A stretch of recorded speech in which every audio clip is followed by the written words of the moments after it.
All Hey, right, Kristin, what is happening in your world? How's life been? How's it's coaching good. going?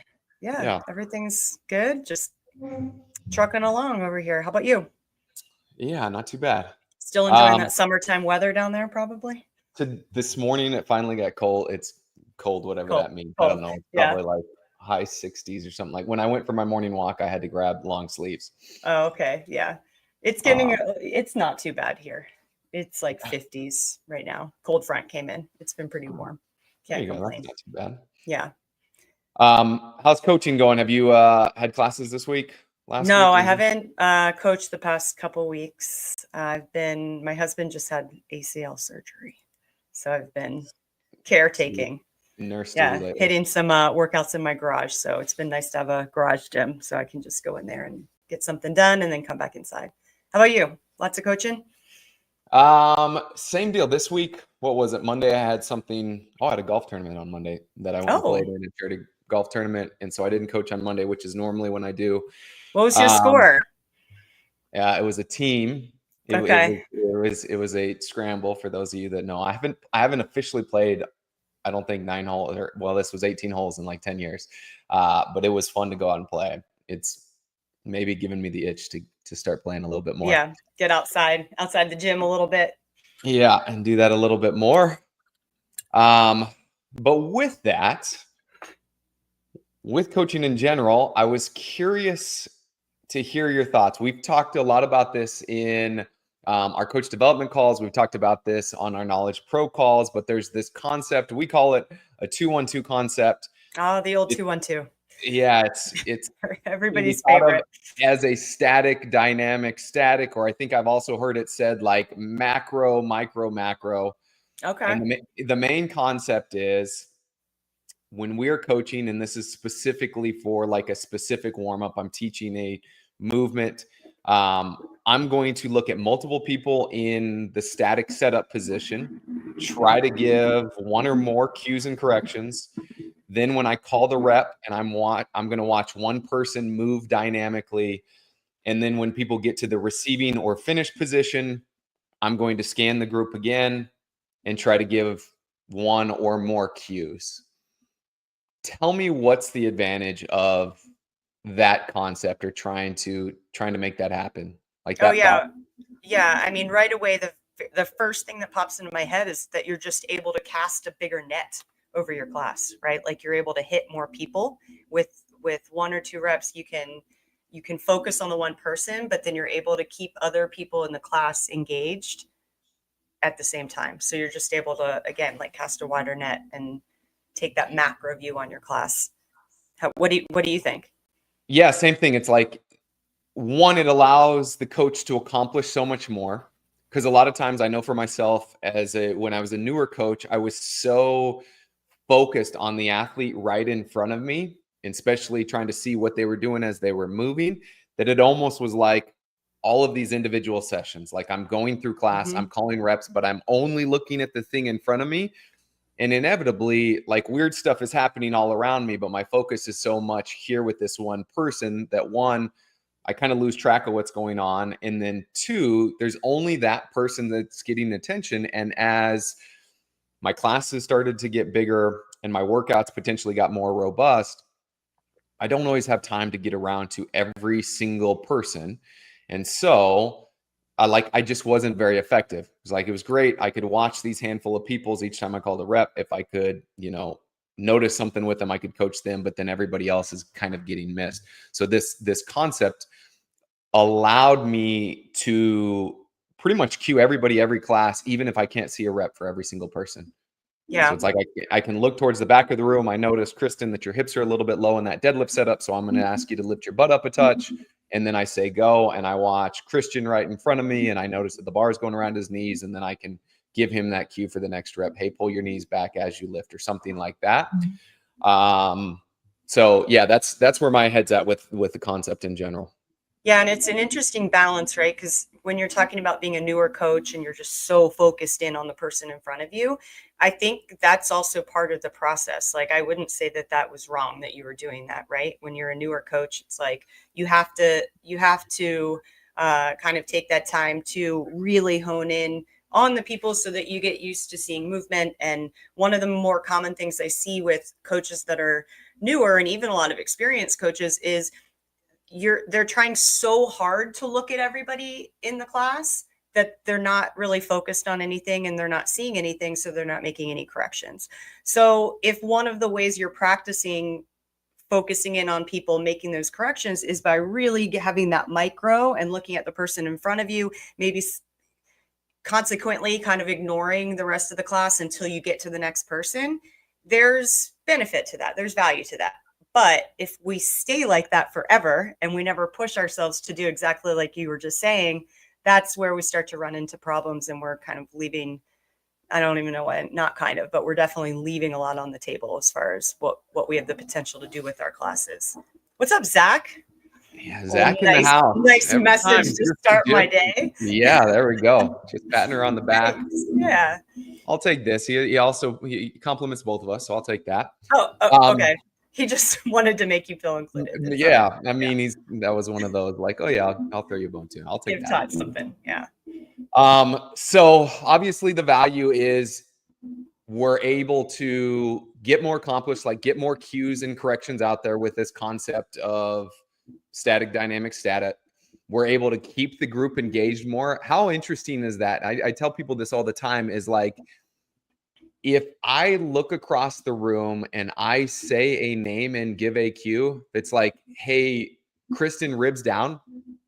You notice that almost everybody in class does that exact thing. Yep. If I generally tell everybody in class, hey guys, remember to keep your ribs down. Keep your ribs down. Almost nobody does it. And so it's like because you're not talking to me. There's no way you're talking to me. Yeah, but I'm clearly not talking to the other people when I say your specific name, but everybody does it. It's the funniest thing in the world. It's weird. I know. I don't understand it, but it is a thing.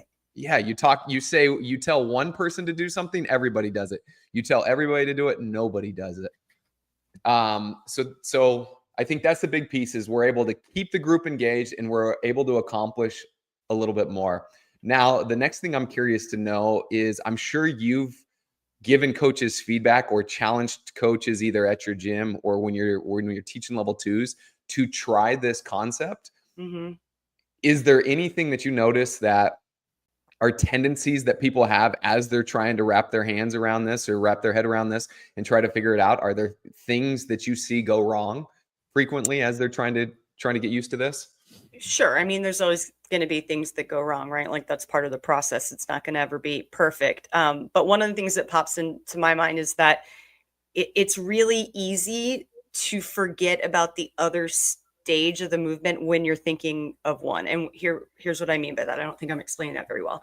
If we're talking about, and you referenced a few ways to call this, right? 2-1-2, static, dynamic, static, macro, micro. Personally, my favorite would be the static, dynamic, static. I think that just simplifies it.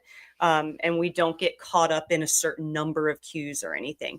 So what will oftentimes happen is the coaches will start out really, really great with the setup position, right? Because they have in their head, okay, static. And I'm really like honing in on people's stance and their grip. And now I'm like, okay, dynamic. And then they watch the one movement and it's like, okay. And then they start to fix the dynamic and completely forget about going back to the static. And now it's just dynamic, which is great. But now every time you're saying reset, our athletes are reset potentially in a setup position that is nothing like the one that you just spent so much time getting them into. And it's just, it's really hard.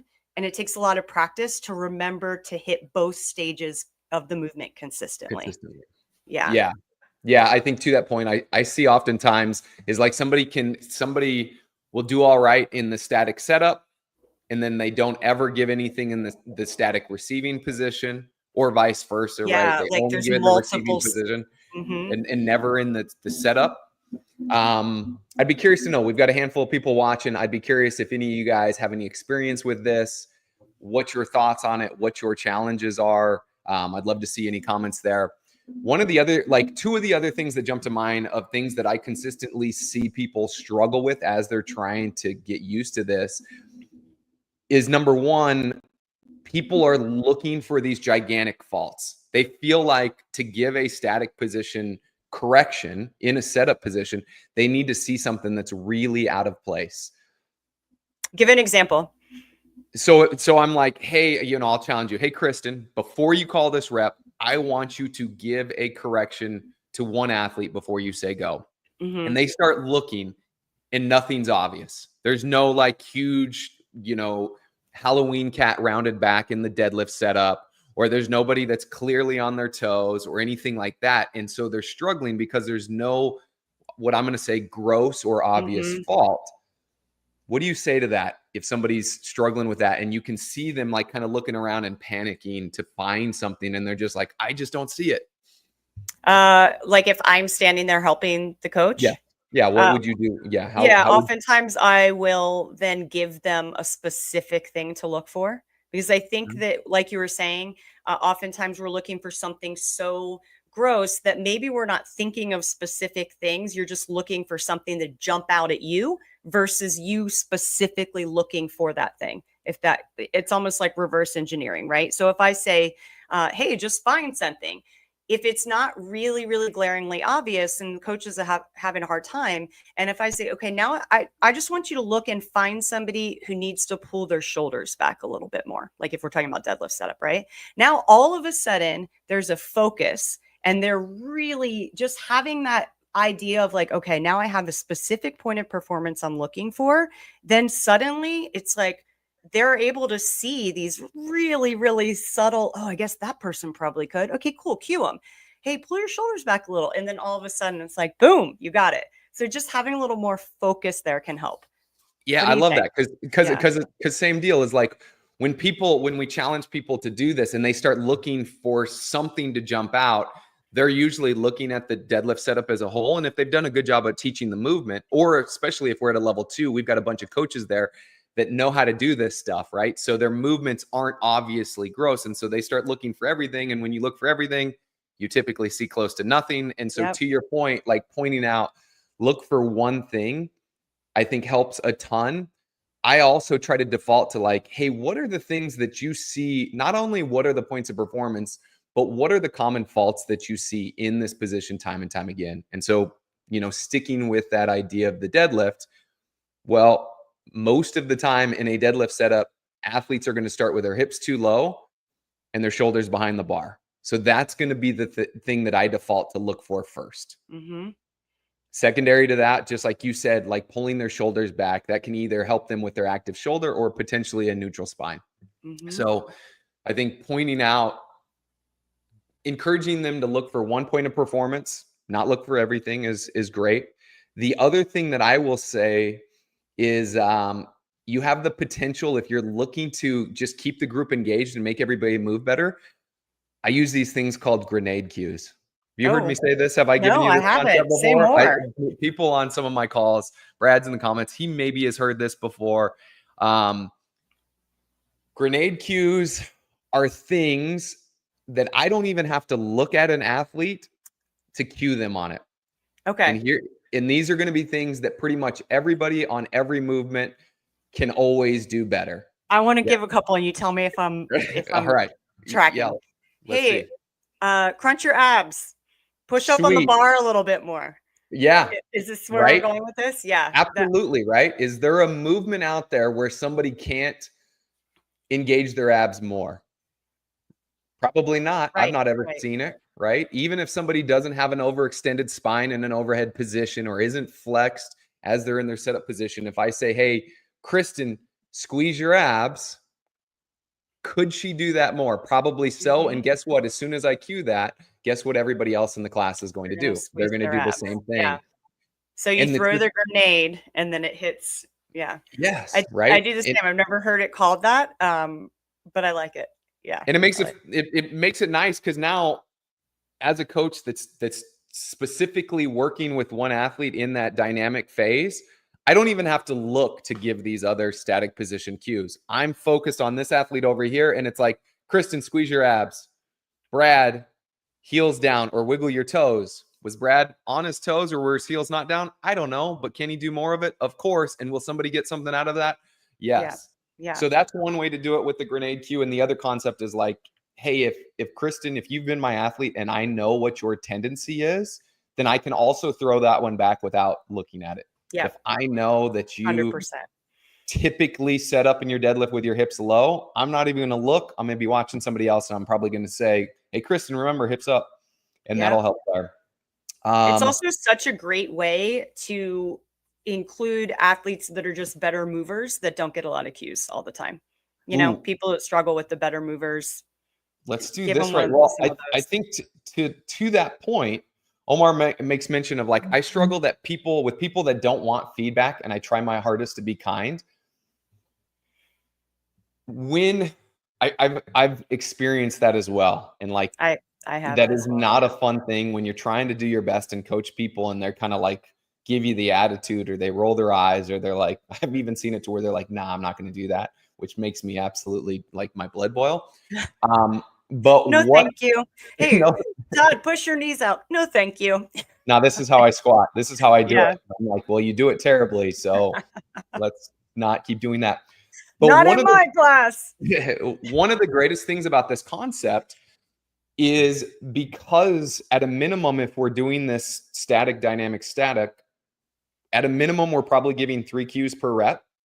And that gives us the opportunity to like cue everybody throughout class. And oftentimes the people that don't want feedback or push back is like when they are, when they're isolated.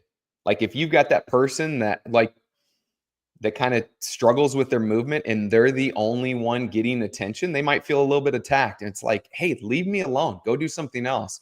But if I'm just cueing everybody in class from the best movers to the highest scores, like, and it happens quickly and effectively, then all of a sudden it's just part of what happens in class. And it's no longer like people Singling typically, people out. yeah, people from my experience don't feel singled out and like I'm isolating them. So that's one piece there. So Omar, I'm with you on that. I think the more cues we give and trying to cue everybody kind of makes this less of an issue. Now, there are people that are going to push back and not want that. And that typically, from my experience, also has little to do with you as a coach and more so to do with them as an individual and what they're dealing with personally, maybe outside of the gym or some other things. So be considerate of that.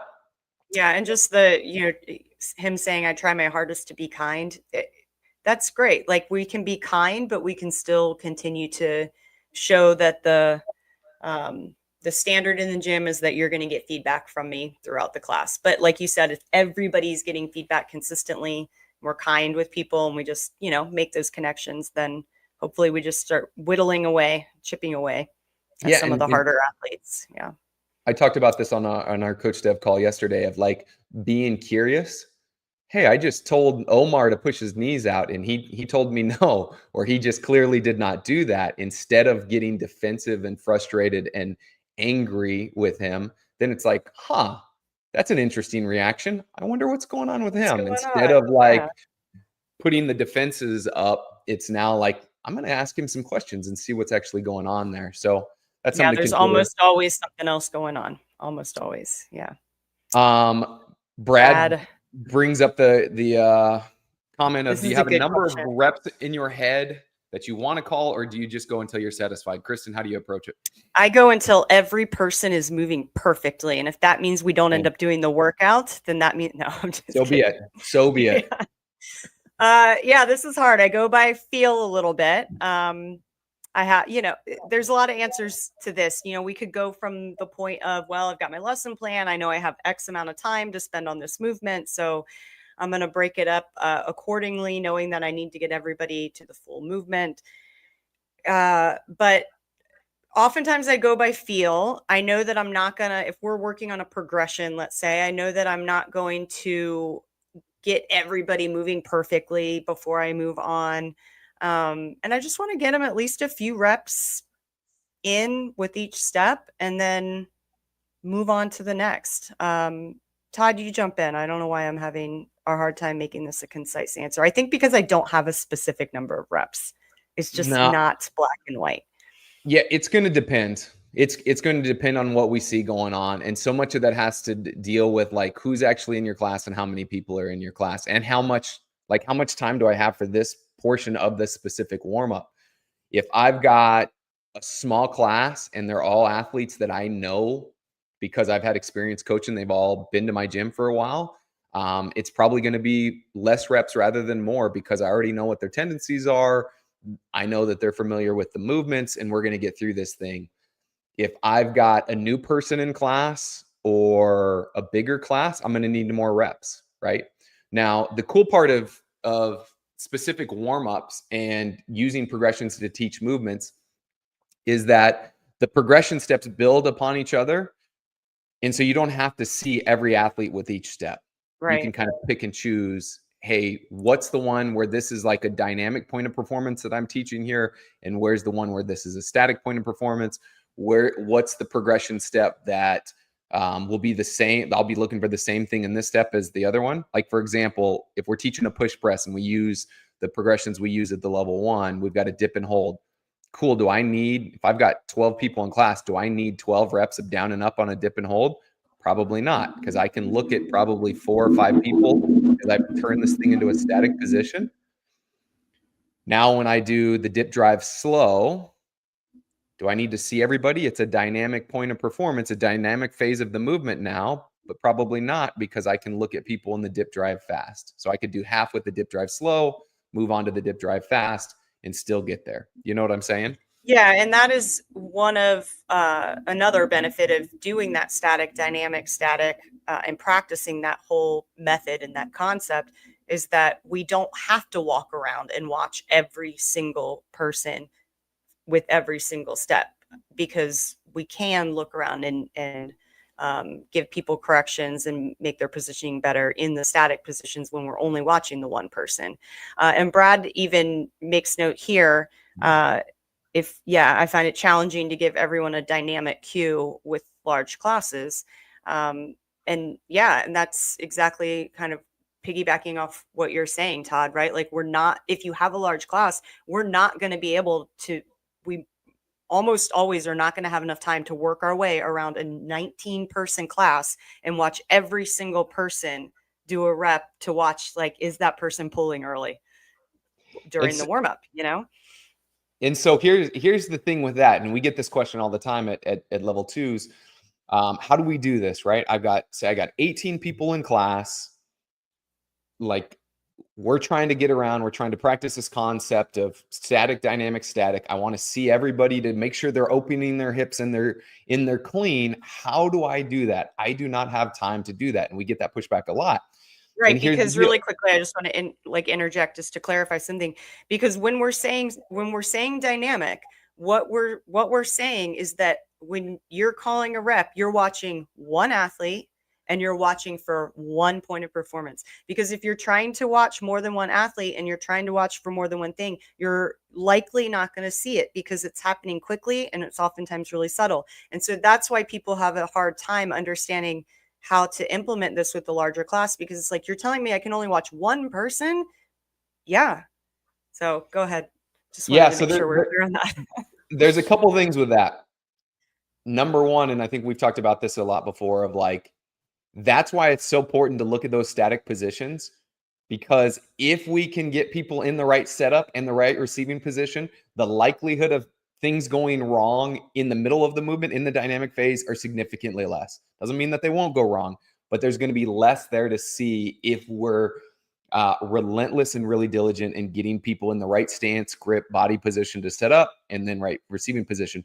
The other thing, and I'm Brad, I'm sure this is the case with you, of like, your athletes consistently probably come to the same class times, right? And so if they keep showing up and it's like, I've got a 4:15 p.m. class that I coach, 80% of that class on any given week is the exact same people that were there a week ago and were there a week ago. And so the more that we coach people and the more that we get to see people move, the more we should be gathering and memorizing data on those people.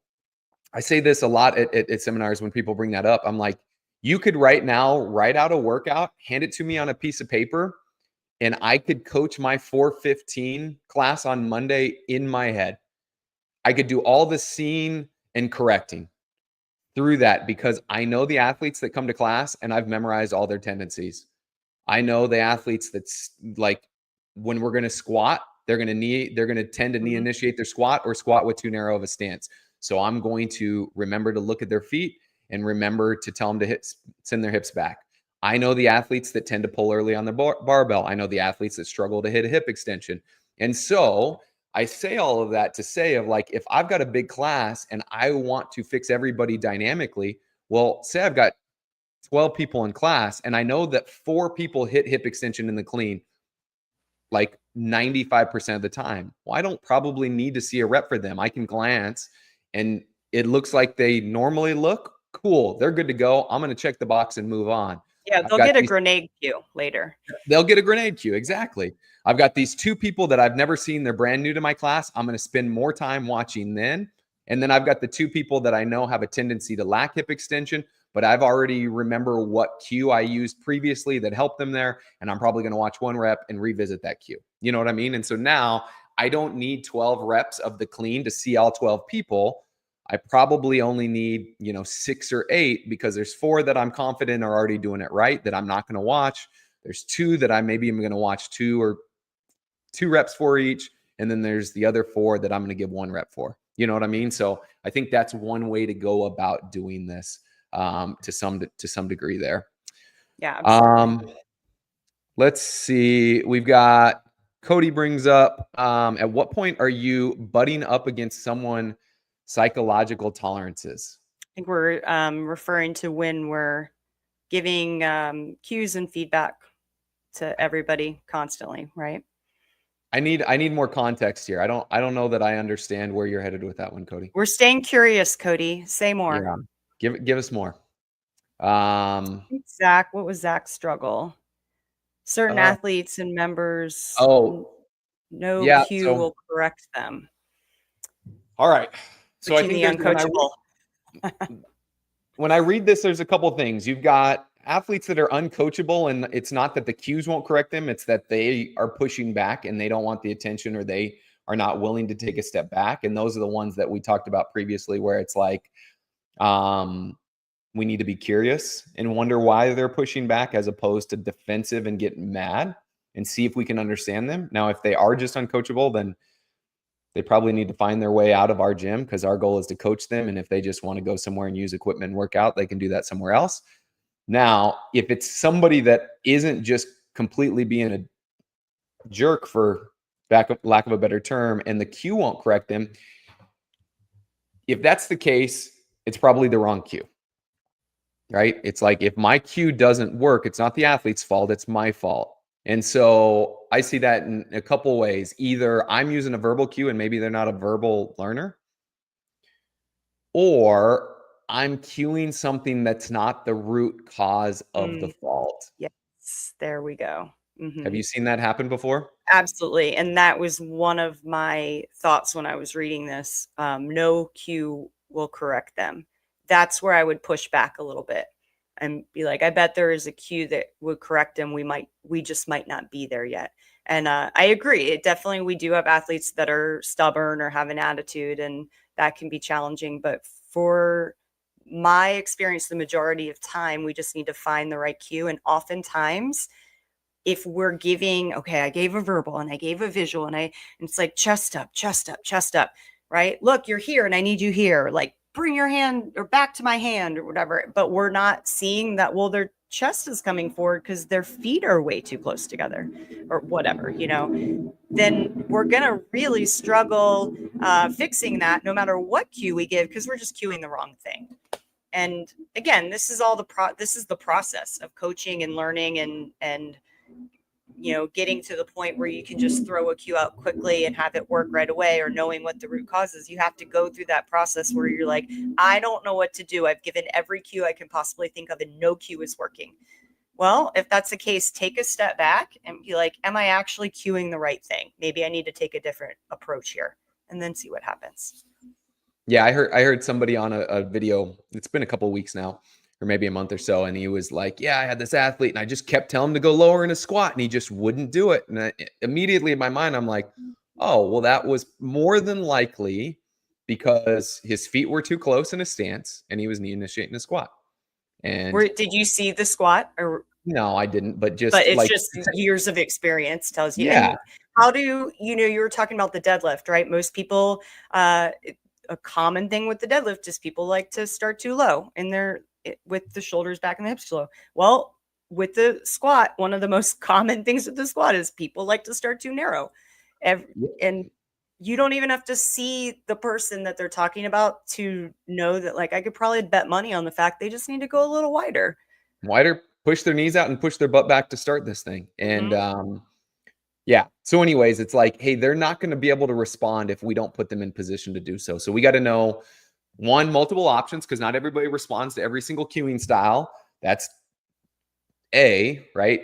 B is I've got to know not only what the fault is, but what is the root cause of this thing. So, and that takes a ton of time. Like that just comes with reps of like, hey, I kept saying get lower, and it looked like they were working hard. They just couldn't do it. Why is that the case?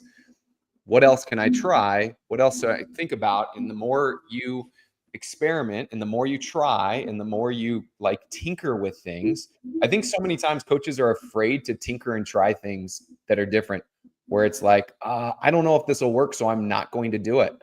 I can't tell you how many times I've done things that don't work. And then I'm like, never mind. Hey, Kristin, widen your feet. Do a rep. Ooh, forget I said that. Bring your feet right back in. Never mind. Almost every class that happens because I'm not afraid to tinker like that. Yeah. We should make a shirt that says that. Don't be afraid to tinker.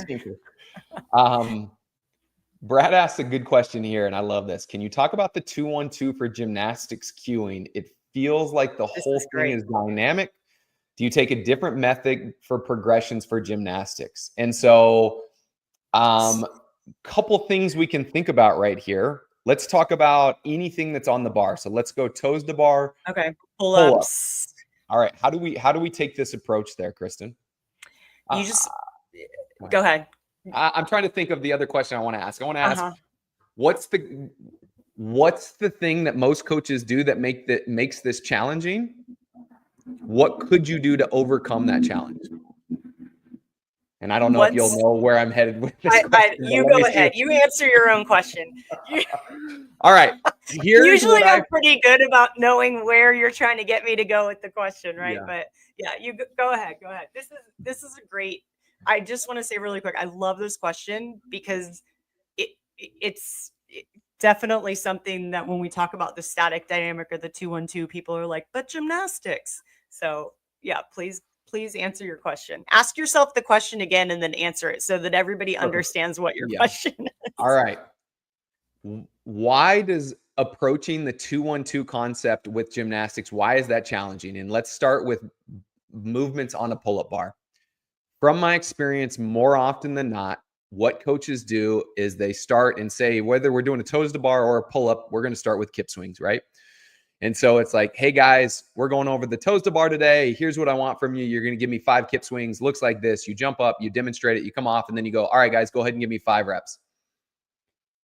When we do that, people are all moving at their own pace and their own speed. We have no option to hold them in static positions. That would be like me, teaching the clean and being like, hey, we're going to start with the deadlift shrug. You guys give me 5 reps on your own pace. It's like, well, clearly I can't practice this 2-1-2 concept if you as the athlete are dictating what's going on, right? And that happens more often than not. And I'm not even going to say that that's always a bad thing. You and I had a conversation because I watched one of your classes where this happened, and it's like, hey, that's not the end of the world. How could we overcome that if we really wanted to be deliberate on coaching static positions? Well, it could be the exact same teaching point. Guys, we're going to do 5 kip swings. Here's what I want. Depending on how many people are in class, if there's enough room for everybody to go to the rig and find a spot, let everybody go. If there's not enough room or there's too many people, then I'm going to partner people up, and I'm going to go partner 1, step underneath the bar for me.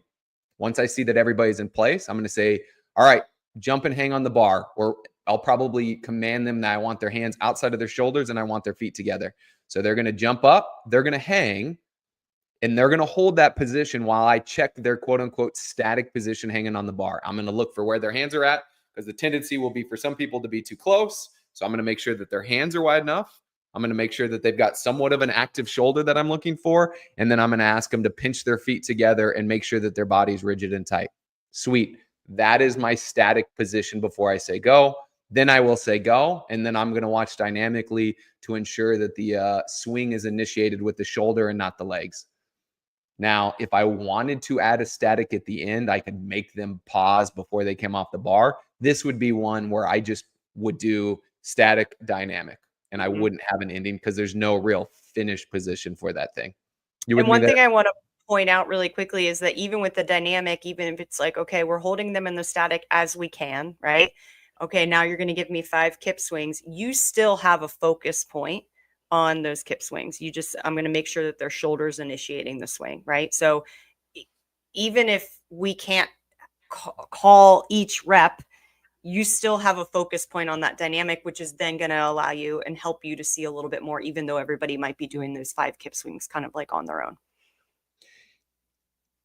Absolutely. And so if we take this same approach and we start thinking about the other gymnastics movements, cool, we've got handstands or handstand push-ups. What's the static position there? We should be looking like, what's the static position and what should I be looking for? Cool. Static position is in the handstand. And so I look at that and I'm like, all right, if somebody's against the wall, I want to look at where their hands are at, how their fingers are orientated. And then I want to look at their body and make sure that their rib cage is pulled down and their body is rigid. Even if somebody's doing a pike push-up off the box, where are their hands? Where are their fingers pointing? How close are they to the box? I'm going to hold them there. And then in movements like that, especially like oftentimes we'll do a pike handstand push-up off a box and we'll create a second static position at the bottom where it's like, I want a tripod, right? I want your head above your hands. So that makes a little bit of a triangle, because what do most people do wrong? They take their head right between their hands and their elbows flare out like this. Sweet. So now I'm going to take that same concept and I'll add it to that one. We can do the same thing with muscle up drills where it's like, hey, what's the static position? First static thing we should be looking at if we're doing like low ring or even high ring muscle ups. What would you look for, Kristin? The grip. Yeah, we want to make sure that we've got a false grip. If we're doing the low ring ones, how many people mess up where their feet go and where their body's at? So I'm going to make sure they're right underneath the ring, squatting kind of like a catcher and then leaning back. What's where the they're static? rolling, we can hold this. Yep. Right? Yeah. Or if we let them do the whole transition, they should transition to the bottom of the rings. And so that's a static position we can look at. And what's cool about a lot of the gymnastics, if we can think of different setup and finish position and statics there, it's hard to mess up the middle of those ones for sure. It's like if I've got an athlete that's got the false grip on the low ring muscle ups, they're under the rings where they should be, and then they finish at the bottom of their dip, it's really hard to mess that up in the middle of that thing. You know what I'm saying? So, yeah, anyway. So we're creating basically, kind of summarizing all of this. We're creating static positions when we can. Progressions for gymnastics movements are our friends as far as this concept goes. I think the handstand push-up was a great example where everybody, whether people have handstand push-ups or not, we're starting with that pike position so we can practice where the hands go, where the head's supposed to go. And then that way, if people aren't going up against the wall, they're going to stay at that pike position. Cool, we've already taught it. And then the people that are going up against the wall, we've already established where their grip and their head should be. So then we have something to watch for on the wall. And then, for static, it's always, no matter what movement it is, stance. I just go in my head, stance, grip, body position, stance, grip, body position. Stance for a handstand push-up, maybe that doesn't necessarily apply, but I'm still looking for. Well, it depends on where the hands. Where they're at. Are. Yeah, if you're up against the wall, I'm still looking at your feet, trying to make sure that they're together at least to begin with, right? Yeah. So you could even change it from stance grip to like hands, feet, body position. Always looking at those things. Yeah. So we've got as much room to control this stuff as we want. Now, I don't think that's realistic that like every single class, every single time, I'm always, all right, jump and hold the bar for this. Let me tell you to go and all of that kind of stuff. It depends on who's in the class, how much time I have, all of that kind of stuff. But there are days and times where it's like, hey, it's bring a friend week. I got 4 new people in class that have never done this before. I'm definitely going to do it that way today because I know that I need to take these people that have never done this and make sure that their grip's correct, their body position's correct, and all that stuff. So Brad, hopefully that helps with you. I love to see we got Miss Becky Harsh dropping in. Yes, I loved this. Such a good point with this. Knowledge bomb right here, Becky. Giving a Such a good positive point. cue to someone's dynamic movement can apply to the other athletes as well. For example, great job opening your hips before you shrug. This can be a grenade cue for dynamic faults also, of like, whatever we incentivize, whatever we are praising, like we as human beings, we are chasing incentives, right?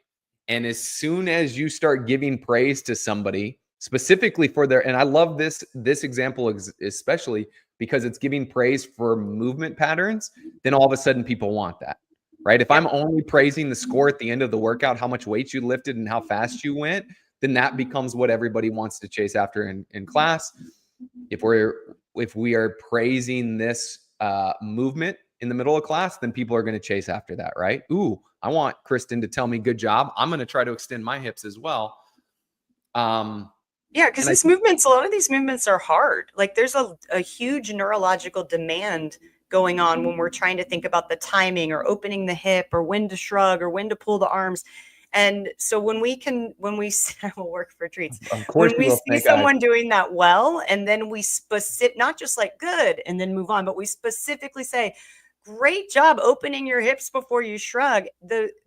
The fact that people are trying so hard to do it right and thinking so hard about it, to hear that praise can mean a lot. We can't underestimate how much that can mean to people.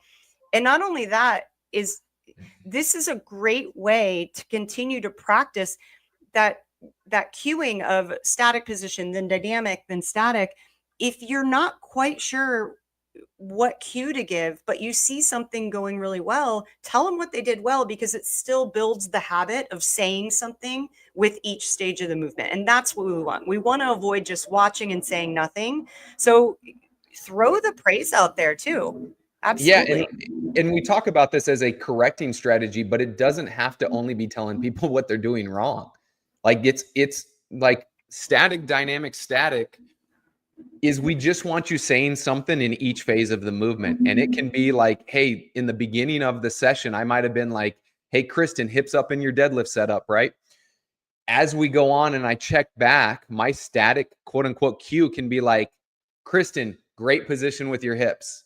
And now all of a sudden I'm reinforcing, I'm checking back in to make sure that my cue and correction has actually stuck. I'm still, like to Becky's point, I'm still saying something that other people can learn from. So I think all of that stuff is great.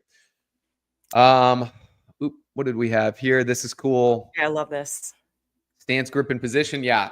Coach B talks about it all the time at the weightlifting level 1, and it applies to everything. It's amazing how all of this stuff, there's so much carryover from each one of our movements, right? And everything that we're teaching. So we had a question from Instagram. Did you see that, Todd, from Brian Boucher? If you go into the private chat, how long do you hold a static before you call a rep? So 2-1-2 suddenly turns into 5-1-5, and you're in the hold of a deadlift for 10 seconds over and over again. This is also a pretty common question, right? Like how do you know how long to hold people in order to get those static cues out and to be relentless with those static positions? All right. So this is a tricky one because it's going to be dependent on the movement and the position. Mm-hmm. And on how effective we can be. Like Kristin, I've seen you coach before, and you can do the 5-1-5 and it takes you 8 seconds. Yeah, it might take me just the same amount of time to give 5 quick statics as it does another coach maybe to give 1. And that's okay. I've just been doing it for a while. And the other thing is time domain that I'm holding people that's the difference, right? And here's the deal is like, hey, if I'm holding somebody in a press setup position, not too taxing. I can probably hold you there for a 10 count if I really wanted to before I said go. But how about the bottom of a front squat? Bottom of a front squat or the setup for a deadlift? Right. I don't have much time there. So it's going to be dictated by the position that the athletes are in. And here's the other thing, and I'll ask people at level 2s this when they kind of fall into that trap where they start looking so much that they're holding people for too long. Here's the question I've got for you as a coach, but I want you to think of it as yourself as an athlete. Would you rather hold a position for longer or do more reps? Hold a You're not position asking me, longer. are you? You're just Well, it's a asking. rhetorical question. I want Yeah. everybody to think Yeah. about it, and now I'm going to ask you Put it specifically. in the Kristin? chat. Put it in the chat. What's your answer? Hold a position or do more reps? I know for myself, I would much rather do 10 deadlifts as opposed to hold one deadlift for 30 seconds in the setup. Yeah, and hold it in a good position, right? Because Yep. if we're in a lazy position, hold a Ooh. position longer. We've got all right. I What want to you- hold. I want to hold Coach Sir here's Moose in a what's position really and see if he changes his mind. what's really funny about this is I asked this very question at a level 2, I think this last weekend, and the athlete that I asked it to was like, I would much rather hold a position. And that was because the movement we were talking about specifically at that time was the squat. And she was one of those athletes that can get to the bottom of her squat. And it's like, that's where she watches TV from and like eats lunch from. And so she was like, oh, that was it. Then like literally the next movement was a deadlift and somebody was holding her and she was the first one to stand up out of it because she couldn't hold it longer. And I go, what is going on? You just told me you'd rather hold positions. And she was like, no, I was talking about the squat. I'm like, exactly. There's context with all of that. Yeah. Chris, hold positions. I would be curious to know what position you're trying to hold there. Same thing. I'm with all the rest of these folks that are saying do more reps. You know, and there's an element here when we're saying, oh, it depends. So much of coaching is it depends, right? Yeah, like so 100. much. And we're saying it depends. It depends on the movement. It depends on maybe the athletes that you have. But to go way back to Cody's question originally is just like, how do you know when you're reaching kind of the level of somebody's psychological tolerances, right? It's like this, it all falls under the same box for me. Is we can't be so hyper focused on body position and movement that we're forgetting that it's a human being and there's a person right there. So just taking a step back, reading your athlete, what does their facial expression look like? How are, just getting that overall feel for them. The longer that we hold people, we can start to see if people are starting to get out of their good positions and kind of like maneuver around a little bit. Hey, it might be time to say, all right, guys, stand, take a second, right? If I'm being relentless with cues and I can see someone's just facial expression starting to shut down a little bit, and it's like, I just get that read that I've kind of hit that tolerance for them. Well, I'm going to pull my foot off the gas pedal a little bit. Maybe I'm going to take the next few times I look at them to give them those positive feedbacks that Becky had talked about, and just kind of playing that game a little bit with reading our athletes. Chris, definitely not dumb, my friend. He popped this one up. No, thanks. That's not the case. Oh, no. I'm sure you were referencing something different there. I love this question here, and this actually falls in line. So Chris asked the question, what have you done to help a coach who needed to improve their presence and attitude? And there was another question that came through on Instagram that was having trouble with newer coaches actually using people's names because they feel bad for calling them out. Mm-hmm. So I think those two things, part of that, like presence and attitude, one like tangible way to demonstrate a strong presence and attitude is using people's names. So like encouraging and challenging your coaches to use people's names. I talked about this on my Coach Dev call yesterday. Like we say at least 3 times a class, but look at how little 3 times is. If I'm a coach and somebody walks in my door, I'm of course going to say, what's up? Hey, Kristin, how you feeling today? That's once. Over the course of the entire 60-minute class, if I only give you one cue or acknowledge you once, hey, Kristin, knees out. And then at the end of class, I'm like, Kristin, what's your score? Or see you later, Kristin. When you coming back? That's 3 times. Like, think about how little that is. So using names at minimum 3, but I'm saying probably closer to 8 to 10 times over the course of class is going to be important there. And here's the deal, like the question that was asked in Instagram of coaches that feel bad about calling people out, that's probably in the seeing and correcting portion we were talking about earlier. If we do it to everybody, it's matter of fact, it's just part of the class. If I only do it to 2 people out of the 12 that are in class, they might feel isolated and picked on, right? Sure. And we balance it, like throw in those acknowledgments too, throw in those good jobs. That can help if you're uncomfortable using names because you feel like you're calling people out. Start there. Start with just using people's names for positive to get used to the idea of it and then merge it with the corrections and the cues. Now, what else can we do? We actually, our lesson this week is on presence and attitude, right? So there's a list of 5 things, Kristin. You got them. Using names is one of them. What are the other things? Oh my gosh, you're putting me on the spot. Care about our athletes. Care is a big one. Good posture. Yes, good posture. Good posture. Using names. Care. What are the other ones? What are the other 2? Man, what do we have going on put here? it in the chat. Open body language. Yes, I like that. Heck yeah. It's funny. We've got guess what you should do with your face and guess what you should do with your eyes. Smile. We should smile and make eye contact. And make eye contact, yeah. So Chris, that's 5 things right there on like, hey, just in general, your overall presence in class. Like if you're standing tall, you're not crossing your arms, you've got that open body language, that's going to help. If you're looking people in the eyes when you talk to them, you're smiling, that's going to make a big difference. You use people's names as much as you possibly can. That's all going to make a big difference. Now, caring is the one where you're like, this is the one that's probably the most impactful, but it's hard for me to tell you what you need to do to care, right? Yeah, the other ones are pretty tangible, right? Yeah.